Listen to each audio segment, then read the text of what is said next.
He rescued a homeless girl and raised her like his own. But years later, she returns, not as a daughter, but as the woman determined to destroy everything he's built. What happened to the bond they once shared, and what secret has she kept all this time? Before we dive into this unforgettable journey, tell us in the comments, where are you watching from? If stories about love, sacrifice, and second chances speak to your heart, hit that subscribe button, because tomorrow we're bringing you another powerful story you won't want to miss. Julia darted out of her apartment, heart pounding, Rosie crushed in one hand and a brown paper bag of food float in the other. Her tangled ponytail bounced as she sprinted down the sidewalk, weaving through morning crowds. Her phone buzzed with a reminder. Interview, 10:30 a.m. Madmen. She was already 10 minutes behind. Come on, Julia, she muttered to herself, frustration flaring. You cannot miss this one. It had taken her 3 months to land this interview. Her rent was overdue, her fridge nearly empty, and she hadn't told her mother she was behind on her student loans. This interview felt like the last thread holding her together.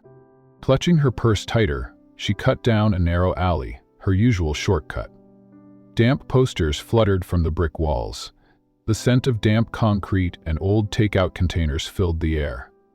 She was almost at the street exit when her heel caught on a slick newspaper. With a gasp, Julia lost her footing and landed hard. Her paper bag exploded on the wet ground. Roasts, roasted chicken, and a piece of bread flying across the concrete. Her elbows scraped, her hip ached, and her bag had popped open, scattering its content. Oh great, she groaned, sitting up. Her knee was scraped too. She looked down at her blouse. Stained. Perfect. Before she could pick herself up, a shadow moved nearby. Julia stiffened, clutching her purse in reflex. From behind a stack of crates near the wall, someone stepped forward slowly. He looked no older than 30. His hair was tousled, unwashed. A fraying coat draped his lean frame. Dirt marked his cheeks, and his boots had holes near the toes. But what struck her wasn't the disheveled state of his clothes. It was his eyes. Calm, clear, piercing, blue-gray like a storm about to break. For a moment, Julia couldn't look away. He knelt beside her without a word, reached down and picked up her food container with surprising care, brushing off the lid gently. His hands were large but precise, like he was used to being gentle with fragile things. "Sparkle's still some left," he said softly, offering her the container. His voice was low, unhurried. She blinked. "Ugh, thanks." A pause stretched between them. "Rough morning?" he asked, glancing at her torn resume on the ground. She exhaled with a dry laugh. "You could say that." He sat down on the crate, still watching her. She noticed then he was limping slightly. One boot was soaked through. Blood darkened the edge of his sock, tooting him a little. "You're hurt," she said, nodding to his foot. "It's nothing." Julia reached into her purse and pulled out the small first aid pouch she always carried. "Here, let me help. At least let me clean it." He hesitated, then slowly extended his foot. As she dabbed at the wound, her fingers grazed his skin. He winced slightly, but didn't pull away. "I'm Julia," she offered. They sat in the alley for a few minutes, the city sounds muffled behind the brick walls. Julia handed him the last piece of bread from her bag. "I guess we'll share what's left." David accepted it with a nod of thanks, chewing slowly. "You always carry medical supplies?" "Comes with being clumsy," she said, "and working 2 jobs. You never know when you'll need a bandage or a protein bar." He smiled faintly. "You work a lot?" "Too much. McDonald's night shifts, freelance writing in between, and I've been chasing interviews like they're golden tickets." "You're not giving up?" "I can't afford to." David leaned back, eyes lifting to the faint strip of sky above them. "People walk past me every day and pretend I'm invisible." She looked at him, studying the quiet lines of his face. There was something behind his calm expression, a weight, maybe, or a history she couldn't see yet. "Why are you here?" she asked gently. He looked down. "Things fell apart, that's all." She didn't press. Instead, she reached for her resume, now crinkled and dirt-stained, and sighed. "I needed to be at Madison Corp 15 minutes ago." David looked at her. You might still make it. Like this. He pulled off his coat without warning. Take it. She blinked. What? I'll cover the stain. Julia hesitated. But then you'll be cold. He shrugged. I've been colder. She slipped it on. It was oversized and smelled faintly of rain and something earthy, but it covered the worst of the mess on her shirt. I don't know what to say, she murmured. He stood, brushing dust off his pants. Say you'll get that job. She stood too, watching him carefully. Will I see you again? He gave a slow, almost shy nod. I'm usually around. Julia turned to leave, then paused. She reached into her purse again and pulled out a protein bar, pressing it into his palm. For later. David looked down at it like it was something precious. Thank you, he said. She smiled. For the coat, the bread, and not treating me like I was crazy. He stepped back toward the crates. Good luck, Julia. As she walked away, something drooped in her chest, an odd mix of nerves, warmth, and something she didn't quite understand. She didn't know why she had sat with a stranger in an alley. She didn't know why she'd laughed with him, or why she suddenly wanted to turn around and stay. She crossed the street and pulled her phone to call a rideshare, only then noticing her fingers trembling slightly. In her bag, beneath her compact and her crushed lipstick tube, the pregnancy test she'd hidden 2 days ago shifted inside its wrapper. Unopened. Unspoken. But now, somehow, it didn't feel so heavy. They sat on the curb, two strangers sharing the smallest comfort life had offered that day. Lunch from a cracked container, and silence that, strangely, felt safe.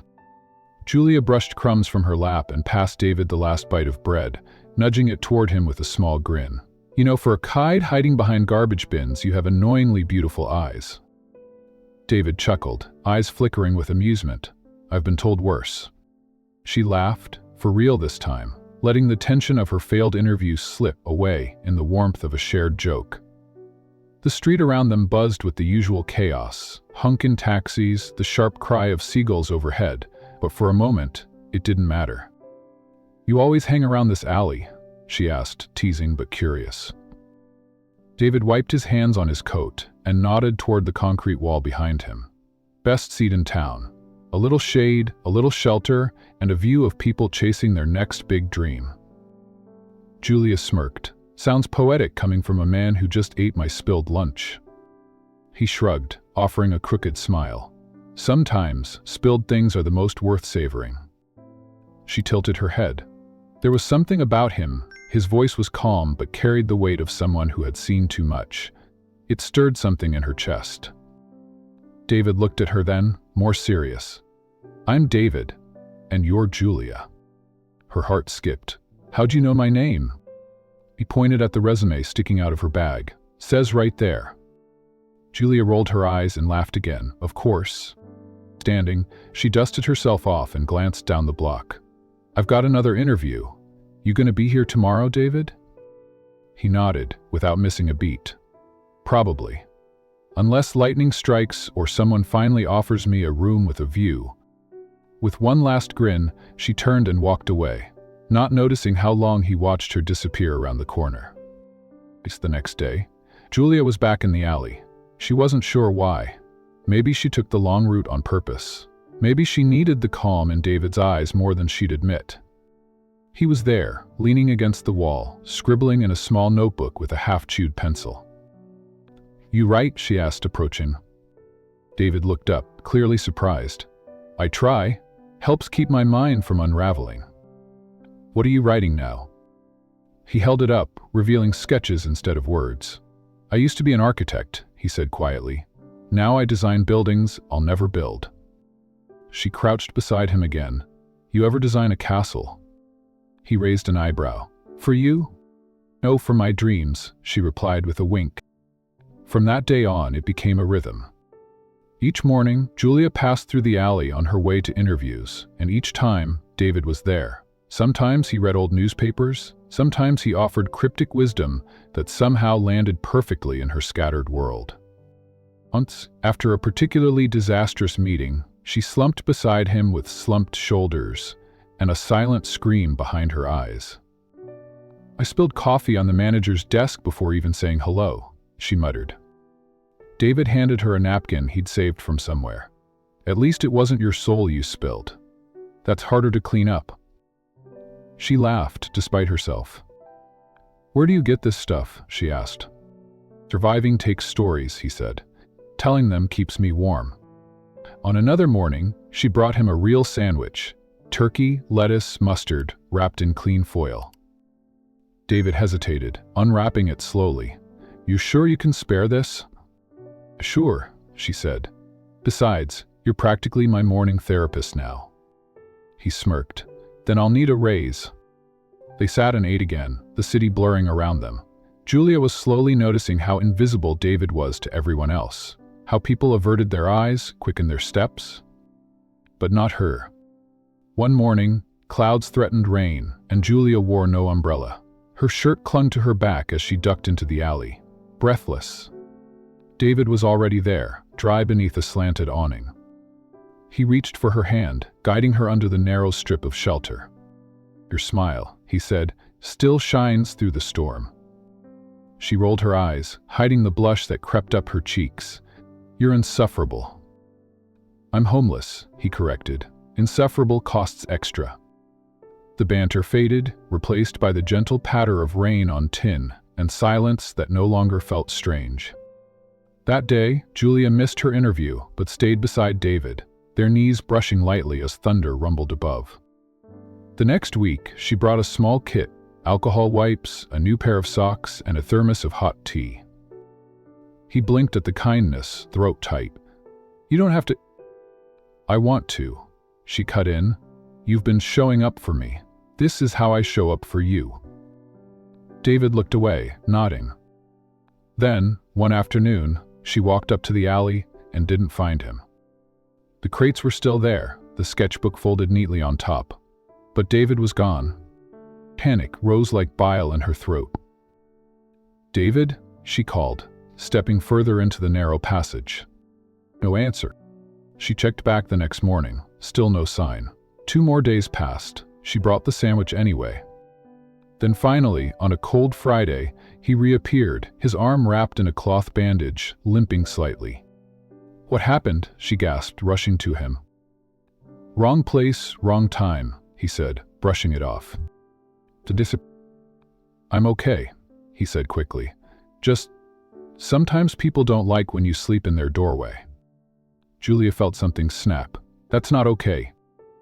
He gave her a small, apologetic look. "I've survived worse." They sat again, silent at first. She reached out slowly and rested her hand on his, warm against his calloused skin. "You don't have to survive alone." He didn't speak, but he didn't pull away either. A few days later, she showed him a tiny card. "I got a call back," she said, beaming. "It's not much, but it's something." David grinned, eyes gleaming. "Told you your fire would catch." "She were right," she admitted. He bowed dramatically. "I often am." She leaned closer, teasing. "You ever think about being something more than a philosopher in an alley?" "Like what?" "I don't know," she said. "A friend, a partner, someone who lets others care." David went quiet. He looked down, then up, meeting her eyes with a rare vulnerability. "Maybe," he whispered. "If you're still around." "I will be," she said. As the sun peeked through the clouds, Noyage smiled, knowing this alley and this man were no longer part of her detour. They were part of her direction. Rain fell in sharp needles as Julia rushed down the narrow alley, her coat clutched tightly around her frame. She hadn't meant to come this way again, but something, maybe habit, maybe instinct, had pulled her back. And there he was, just like before, huddled in the shadow of a dumpster. This time was different. David didn't greet her. His head slumped forward, his skin pale beneath the dim streetlight. Julia slowed, heart pounding, and dropped to her knees beside him. "David?" she whispered. His eyelids fluttered open, barely. A weak smile curled on his cracked lips. "Guess I missed dinner." She touched his forehead. Burning. His bandaged foot was soaked through. the cloth stained a dark, angry red. "Why didn't you go to the shelter?" she asked, tears pricking the edge of her voice. He shook his head slowly. "Too full. Didn't want the crowd." Julia swallowed hard. Her eyes scanned the alley, then settled back on him. She should walk away. She had rent to pay, interviews to chase, but watching him shiver, sick and broken in the cold, something cracked open inside her. "I have a couch," she said suddenly. "Just for tonight. It's not safe here." David blinked. She said honestly, "But I'd feel worse if I didn't." He tried to rise, but his leg buckled. Julia looped an arm around his waist, ignoring the rain soaking through her clothes. "Lean on me," she said. "I've got you." They moved slowly, step by painful step, down the street and around the corner to her apartment complex. The building was old, worn but clean, the kind of place where every neighbor knew your name and your business. Julia hesitated as she unlocked the door. She hadn't brought a man home in years, let alone a stranger. But something about David didn't feel like a stranger anymore. Once inside, she flicked on a lamp. The soft glow lit up the modest space, second-hand furniture, a crooked bookshelf, a photo of her grandmother smiling from a side table. David stood awkwardly near the door, dripping onto the mat. "You can sit," she said. "The couch pulls out. I'll get towels." He lowered himself carefully, his breath hitching as his injured foot made contact with the floor. Julia returned with a towel and the first aid kit she always kept under the sink. "Let me look at that bandage," she said. David didn't argue. He watched her in silence as she unwrapped the soaked gauze. The wound was inflamed, angry. She cleaned it carefully, then rewrapped it with steady hands. "You did this before?" he said softly. "Tended wounds. You knew exactly what to do." She shrugged. "My grandma used to say, if someone's bleeding, don't look away. I guess it stuck." He glanced toward the photo on the table. "That hurt?" Julia nodded. "The strongest woman I ever knew." "She looks like you." She froze at the compliment, then nodded once and changed the subject. "Are you hungry?" she asked. "I won't say no." She reheated soup from the fridge and handed him a bowl. They ate quietly, no television, no distractions. Just silence, and something unspoken settling between them. Later, Julia made up the couch with clean sheets and a faded quilt. She handed him a dry t-shirt from her closet overhead, which was warm. "I'll be in the bedroom if you need anything," she said. David looked at her, eyes too tired to hide his gratitude. "Thank you, Julia." She paused. "You remembered my name." "I never forgot it." That night, sleep came slowly. Her mind racing at the ceiling, her mind racing. Had she lost her mind bringing him here? What if he stole from her? What if he disappeared by morning? But beneath those worries was another question, quieter, more unsettling. Why did it feel like she already trusted him? In the living room, David sat propped against the couch arm, the photo of her grandmother in view. He stared at it for a long time, something old and painful flickering behind his calm eyes. He whispered, "I tried, Clara, I really did." Then, with a heavy breath, he let the memory go. Rain drizzled against the windows the next morning, painting soft gray light across the room. Julia stepped into the living room, unsure what she'd find.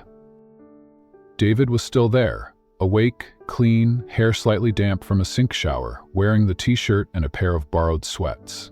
He stood by the window, mug of reheated coffee in hand, looking oddly at home. "You didn't run," she said, surprised at herself more than him. "Didn't have the strength," he replied with a smirk. "Still, I half expected to wake up to an empty apartment." He turned toward her, his expression serious. "I wouldn't leave without saying thank you."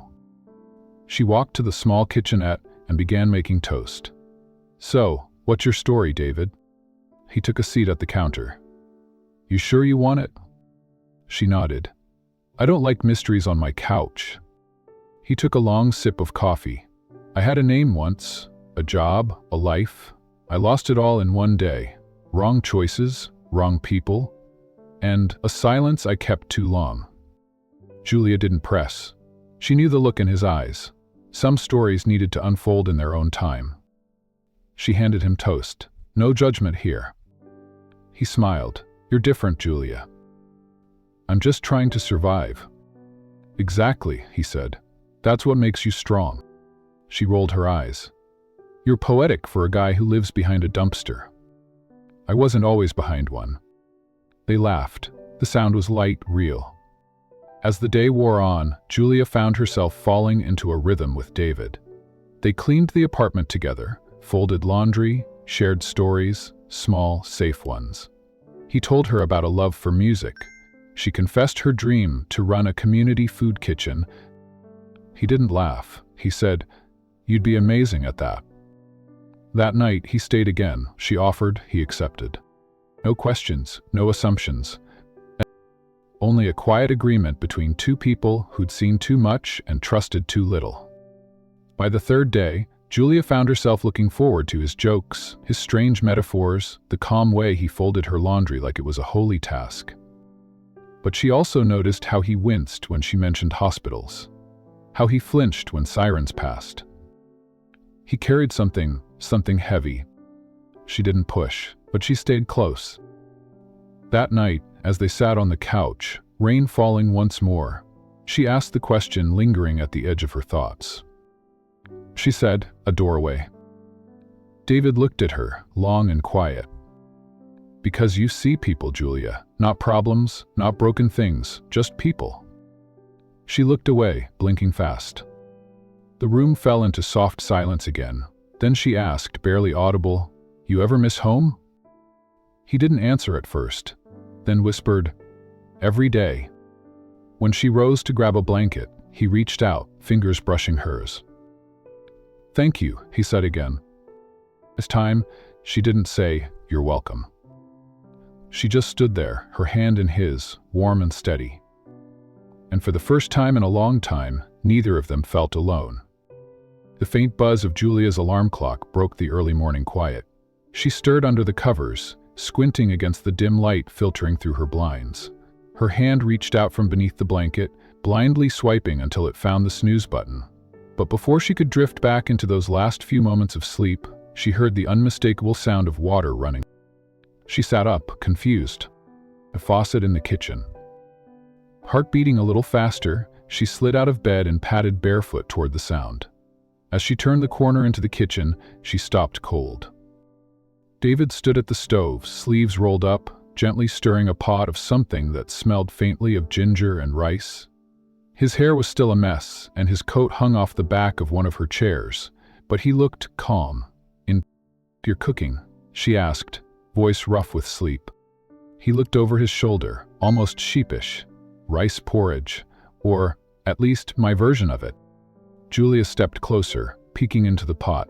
"It's lumpy." David smiled. "It's supposed to be. Kind of." She raised an eyebrow. "Right." He looked back at the pot. "You don't have to eat it." "No," she said, stifling a yawn. "I'm starving." They sat across from each other, at her tiny kitchen table, two mismatched bowls of warm porridge between them. It wasn't good, it wasn't awful either. But it was something. She spooned it slowly, glancing at him every now and then.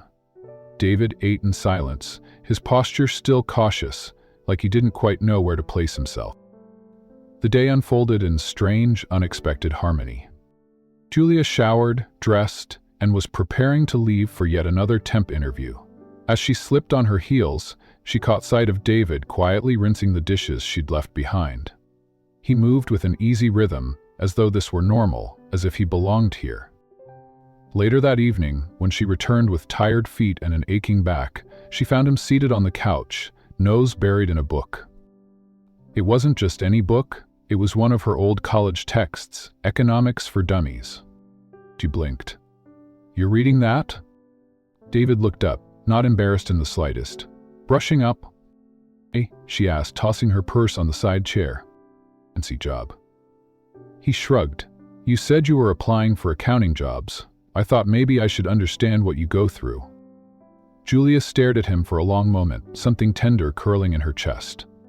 As the week progressed, David made himself useful in small, quiet ways. When her lamp flickered in the corner, he took it apart with nothing but a butter knife and repurposed wire from an old phone charger. When her radiator clicked erratically, he crouched beside it for half an hour until it warmed properly. "You've read too much, lived too little," she teased once, watching him fix the bathroom cabinet with a hairpin. He looked up at her, grinning. "Some of us read to survive." Julia paused. There was something in his eyes that always caught her off guard. Depth, not just sorrow, but knowledge, wounds healed the hard way. "Where'd you learn all this?" she asked softly. He didn't answer right away, just tightened a screw and stood. "You'd be surprised what sticks when you've had everything and lost it." She didn't press. That evening, she made pasta, simple, oversalted. He still ate 2 plates, complimenting it as if it were gourmet. She laughed. He smiled. The walls between them were shifting, almost without their consent. It wasn't romance, not yet. It was something older than that. A rhythm. A trust being rebuilt, brick by invisible brick. One evening, she returned home late from a long shift and found David asleep on the couch, an open notebook beside him filled with diagrams and scribbled equations. She reached for the edge of it, but gently set a blanket over his shoulders instead. "Thank you," he murmured, half asleep. "Ed," Julia froze. "You're welcome," she whispered back. The next morning, the dynamic had shifted again, just a little. She watched him pour coffee into her chipped mug, and something inside her stirred, a feeling she hadn't allowed herself in years. Safety. Over the following days, her tiny apartment transformed from a stopgap to something warmer. David added little touches, a working light bulb in the hallway socket that had flickered for months, a repaired drawer she'd stopped using long ago. And he listened. He never interrupted when she vented about rejection emails or passive-aggressive interviewers. He never offered false hope, just quiet presence, and sometimes that was exactly what she needed. One night, they sat side by side on the couch, neither of them speaking. The TV flickered with a rerun of an old sitcom. Julia sipped her tea. David just leaned back, watching the screen without really watching it. "You know," she said suddenly, "this wasn't supposed to happen. Wasn't it? You, here, this," she gestured between them. "Whatever this is." David turned his head, expression unreadable. "Do you want me to leave?" The silence stretched. She said finally, "I don't." They sat in the quiet again, that one word hanging heavy in the air. Later that night, when she climbed into bed, Julia stared at the ceiling, the sound of David's breathing faint from the other room. She couldn't explain it. There was something about him that made her feel seen. Not the resume version of her, not the girl trying to be polished and poised, just Julia. She closed her eyes, the thought lingering like a whisper against her chest. And for the first time in a long time, she slept without fear. The next morning, the apartment buzzed with a sense of rhythm neither of them acknowledged aloud.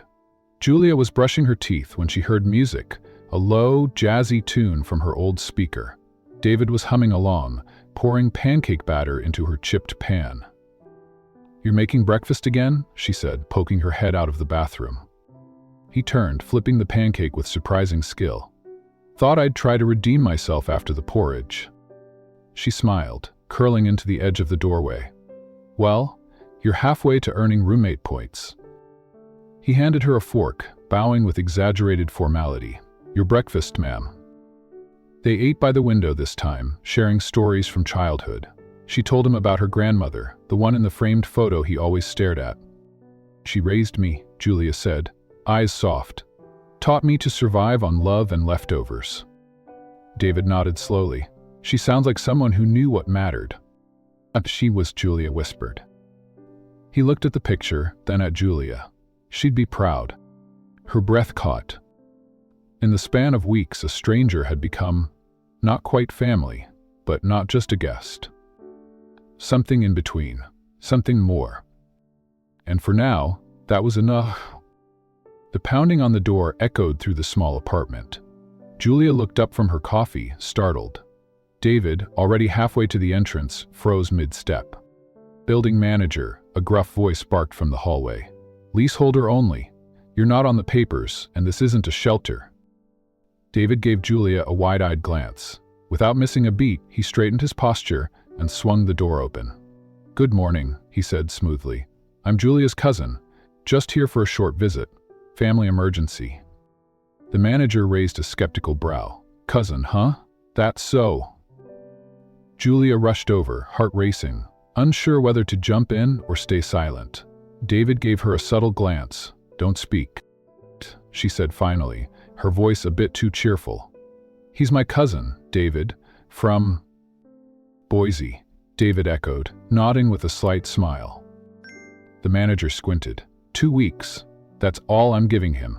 No unregistered residence, got it?" David nodded. "Absolutely. Appreciate your patience." The door shut. As soon as the footsteps retreated, Buana burst into laughter. "You hesitated," he said, grinning, "so I filled in the blank." She shook her head, still chuckling. "You lie too well." "Occupational hazard," he replied with a strange heaviness in his voice. Later that afternoon, David returned from the corner bookstore with a thin volume of poetry and a used copy of The Art of War. He set them on a shelf and took a long look at the dusty books Julia had once hoped to organize but never did. She found him standing there, reading the spines. "Anything good?" she asked. He turned slowly and handed her one of her old notebooks. Inside was a note she'd written to herself long ago, now long forgotten. "You are better than you think. You just forgot how to believe it." Her cheeks warmed. "Where'd you find that?" "A poetry book," he said, tucked in like a secret waiting to be heard. She looked at him differently then. There was something reflective in his eyes, like he saw not just the present but the past she tried to bury. The next day, while walking past a newsstand, Julia paused. A headline caught her eye. "Missing CEO, David Allen Carr, still not found. Investigation stalled." Her breath hitched. The man in the photo, scruffy, intense, striking, was David. Her David, or whoever he really was. She stared at the paper for what felt like an eternity. Her heartbeat roared in her ears. She fumbled for her phone, took a picture of the article, and then, slowly, turned back toward her apartment. David was on the couch, quietly sketching in a worn notebook. He looked up and smiled. Anson said, "I saw something today," she said, her voice quiet but pointed. "A man, on the front page, looks a lot like you." He didn't blink, didn't speak, just folded the notebook and placed it beside him. "David Allen Carr," she said, her throat dry. "That's your name, isn't it?" He nodded slowly. "Yes. I let you into my home, my life, and you're a missing CEO?" "I didn't lie," he said gently. "I just didn't tell you the same thing." He exhaled, leaning forward. "I ran. From everything, from headlines, from people who only cared about what I was worth. I didn't expect to meet you. I didn't plan any of this." Julia paced the small living room. "So all that time, were you testing me, observing me like some corporate experiment?" He said, standing. "I was surviving. I was betrayed by my board, framed for laundering that never happened. Everything spiraled. I gave up. And let the world think you were dead. I didn't care what they thought. I was tired of being someone everyone used." Julia wrapped her arms around herself. "Why didn't you just tell me?" He stepped closer. "Because for the first time, I wasn't a CEO, I wasn't a product or a target, I was just David. And you saw me, without expecting anything?" She looked away. "But it wasn't real, was it?" "You weren't real." He was quiet for a moment, then said, "I was more myself with you than I've ever been." She bit her lip, eyes brimming. "I need to think." He nodded once. "I understand." She turned toward the hallway but paused.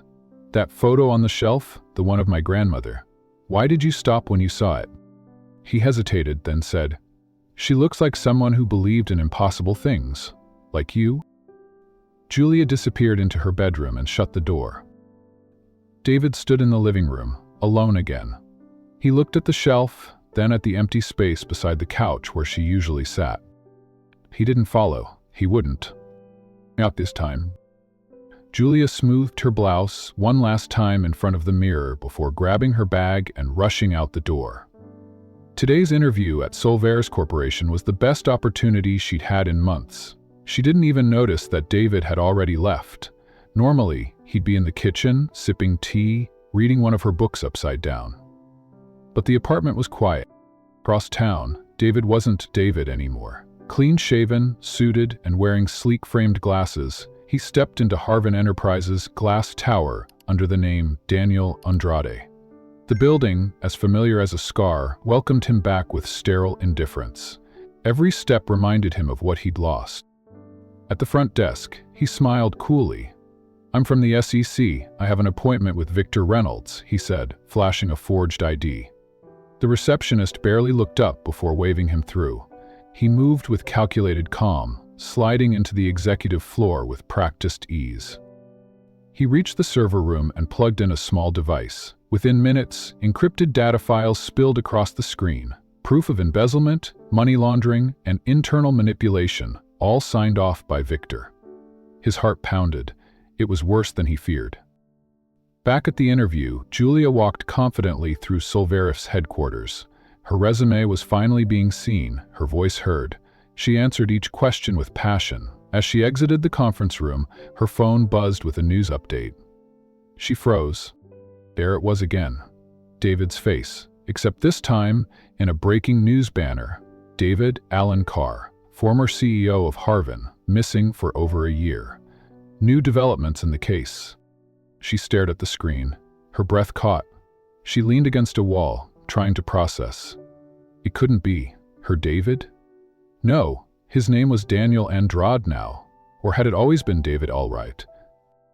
Later that evening, dressed in a catering uniform for a luxury charity gala, Julia carried trays of hors d'oeuvres across a golden ballroom. Solvares hosted the event. She had accepted the ship last week, desperate for extra cash. She spotted a tall man in a navy suit near the silent auction table. He turned slightly. She blinked. David. He stood beside Victor Reynolds, smiling politely as if he belonged. His name tag read, Daniel Andrade, Private Compliance. She stiffened, nearly dropped her tray. What was he doing here? Just then, he made his move, slipping a flash drive into the event laptop.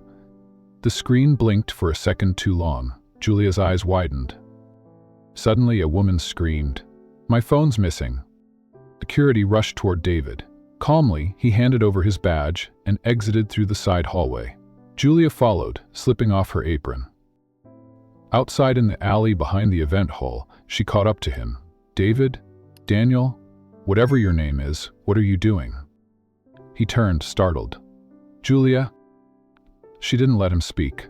"You lied to me, again." "I didn't lie," he said, voice quiet. "I protected what I could." "That's not an answer," she shot back. He held up the flash drive. "Inside is everything. The proof that Victor destroyed my company, framed me, and funneled investor funds through offshore accounts. I had to get it tonight." She took a breath. "And you couldn't tell me?" "I didn't want to drag you into it." "She already did," she said, folding her arms. "You stayed in my apartment, ate my bread. You got me involved the moment you asked me to trust you." Silence stretched between them. Streetlight rain began to mist down. David lowered his head. "I was scared. I didn't know who to trust, but I trusted you." Julia stepped back. "Then why did I have to find out from a headline?" He sighed. "Because if I told you the truth, you might have walked away before I could fix what I ruined. And I needed you to stay, more than I expected." The air was heavy. Finally, she whispered, "I need time." He nodded. "Take it. I'll finish what I started." 2 days later, Julia found the flash drive on her coffee table with a note. "You deserve the truth. Share it if you believe in justice more than you fear me." She stared at the note for a long time. Then, slowly, she opened her laptop. Inside the folders, she found documents, detailed ledgers, board emails, falsified budgets, all pointing back to Victor Reynolds. Her fingers hovered above the keyboard. Then, decisively, She forwarded everything to the authorities. Not because of David, but because of the truth. That evening, she walked into their shared apartment. Empty. But a sticky note on the fridge read, "Thank you for being the only one who didn't see me as a ghost." Julia sat on the couch, gripping the locket she found the night before. The same one David wore in a photo she discovered online. A picture of him as a child, standing beside his mother. She didn't know if she'd ever see him again. But she knew now he wasn't just a ghost in a coat. He was a man trying to rise from his ashes. Julia sat on the edge of her bed, clutching a flash drive labeled in messy black marker, Harvin Truth. It had arrived in a plain envelope, no note, no return address. Her hands trembled as she inserted it into her laptop. As the files opened, transaction records, voice recordings, signed documents, her breath caught. This was everything David had risked everything to obtain. Her eyes welled with tears. He had done it. He'd found the truth. Meanwhile, across the city, David stood outside a dimly lit building, an unassuming temporary office set up for ex-Harvin executives. Inside, he met Marcos Louis, a former ally turned ghost. David hadn't seen him in over a year. "David," Marcos whispered, stunned. "They said you disappeared." "I need the backups. Everything you hid before, Victor cleaned house," David said, voice low, steady. Marcos nodded slowly. "If you're really doing this, I'll help, but once it's out there, there's no going back." David didn't blink. There's nothing left to go back to. Later that night, David and Julia met on the balcony of her apartment, city lights casting long reflections in their eyes. They didn't speak right away. The gravity of what they were about to do pressed between them. "You're still going through with it?" Julia asked. David nodded. "I won't let him destroy what my parents built." She handed him the flash drive. "Then let's take him down." The plan was dangerous. Julia, now employed at a Harvin shell company, would gather internal access codes and install a remote link. David would attend the quarterly board review meeting as Daniel Andre, Harvin's anonymous South American investor, a persona Victor himself had invented to hide offshore accounts. But this time, Daniel Andrade would speak. On the morning of the showdown, Julia buttoned her blouse with trembling fingers. It felt surreal to walk into Harvin Towers knowing what was coming. David, dressed in a charcoal suit and bearing his fake ID badge, passed security with calm confidence.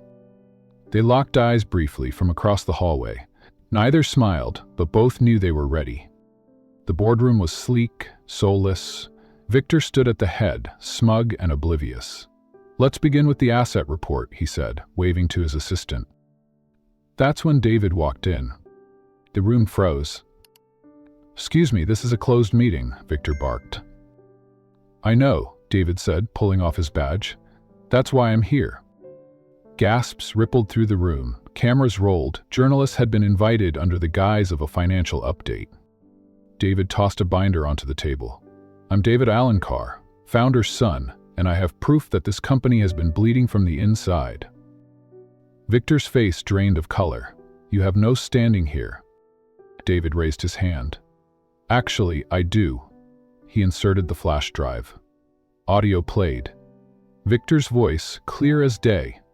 "Don't worry, we'll sweep it. No one will find out." David's too weak to fight. Board members exchanged horrified glances. David turned to the room. "These are transaction logs, secret deals, falsified reports. And here's a signed affidavit from Marcos Liu, confirming Victor embezzled millions while framing me." Security entered. For a moment, it looked like chaos would break out, but instead, they surrounded Victor. "You can't do this to me," he roared. "You did it to yourself," Julia murmured from the corner. The police arrived moments later. Victor was arrested. Hours later, as the city digested the scandal, David and Julia stood on her rooftop again, a gentle wind blowing through the silence. "I thought it would feel different," he said softly. "Like what?" "Like I won." She looked at him. "But you didn't do it to win. You did it to be free." He nodded, emotion in his throat. "I don't know what happens now. The company, my name?" She reached out, took his hand. "Whatever happens, you faced it. That matters." He looked at her, voice rough. "And you? Why did you help me?" "Because I saw something in you that even you couldn't see." They stood there quietly, the city lights below, the storm behind them. And though the battle was over, the real healing was just beginning. The courtroom was quiet, almost too quiet. Julia stood behind the witness stand, heart pounding in her chest. Her palms were sweaty, and she gripped the edge of the wooden rail, as if holding on to the last shred of courage she had. Across the room, David sat in a formal suit, his face still, unreadable. But his eyes, they held storms and softness all at once. The prosecutor's voice cut through the silence. "Ms. Reyes, do you believe Mr. Allen manipulated you to hide his crimes?" Julia swallowed hard, then looked straight into the judge's eyes. "No," she said. "He didn't manipulate me. He made mistakes. Yes, he hid who he was, but not to escape justice. He was trying to find it." A murmur rippled through the room. She continued, "He was betrayed, humiliated, cast out, but he didn't retaliate with vengeance. He looked for truth. He tried to rebuild the right way, from nothing. And he never used me, not once." The judge nodded slowly, considering. After deliberation, the verdict was announced.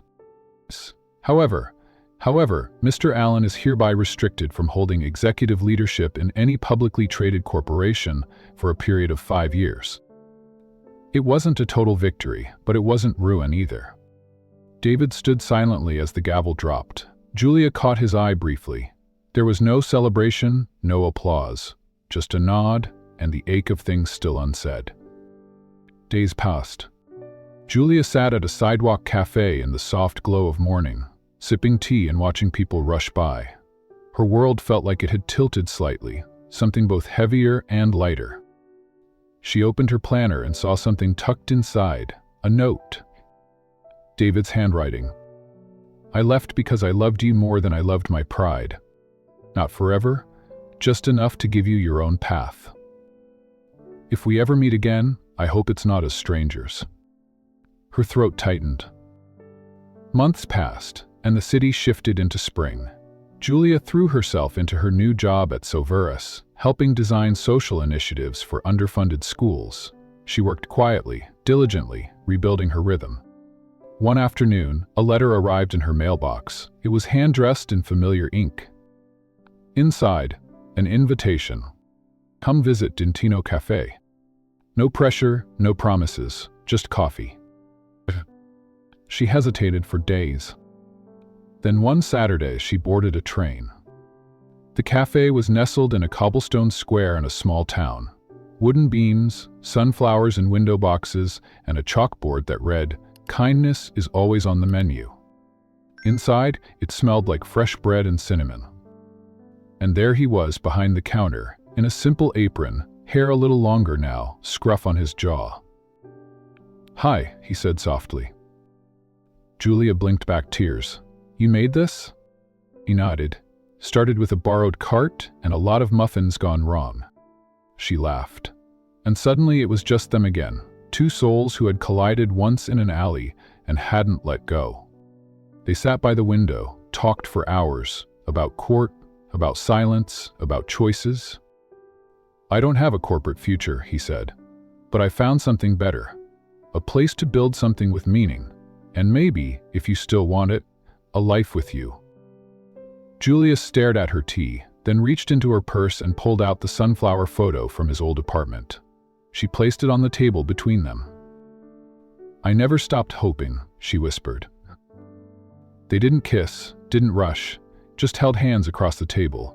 A soft golden light pooled between them. Weeks later, Julia returned to Dintino Cafe again, this time for a very specific reason. Inside, the cafe buzzed with warmth and chatter. Children laughed near the pastry shelf. Seniors sipped lattes in the corner. David stood behind the counter, rolling up his sleeves, preparing something behind a curtain near the patio doors. Julia raised an eyebrow. "What are you doing?" He grinned. "He'll see." He took her hand and led her outside. The small lawn was dotted with neighbors, friends from town, local vendors, and in the center, a simple white trellis wrapped with fresh sunflowers. "Oh my God," she whispered. David knelt, not with a diamond, but with a gold sunflower pendant hanging from a simple chain. "I don't have grand estates anymore," he said, "or money to offer like before. But I have purpose, I have this cafe. And I have a heart that learned to beat again because of you." Julia was frozen, mouth trembling. "I'm not asking for a wedding," David continued, "just a vow, a real one, to build something, this time, together." Tears welled in her eyes as she dropped to her knees in front of him and whispered, "Yes." They stood under the arbor, surrounded by cheers and applause and the scent of cinnamon and wildflowers. The flowers were fragrant, their colors adding to the strange beauty of the scene. A spontaneous husk, Miss Gracie from the bookstore, said, "Okay, by the power granted to me by the community of second-chance believers, I declare you two forever bound by love and pancakes." Laughter rang out. They kissed, no fanfare, no drama, just real. They felt that life was truly peaceful. They felt the peace, happy and open. That night, they danced barefoot under the fairy lights, their arms wrapped around each other like lifelines. Julia leaned her head against his chest. "What shall we call this new life?" David kissed her hair. "I think we should name it after us, not just you or me, all of us." Months passed.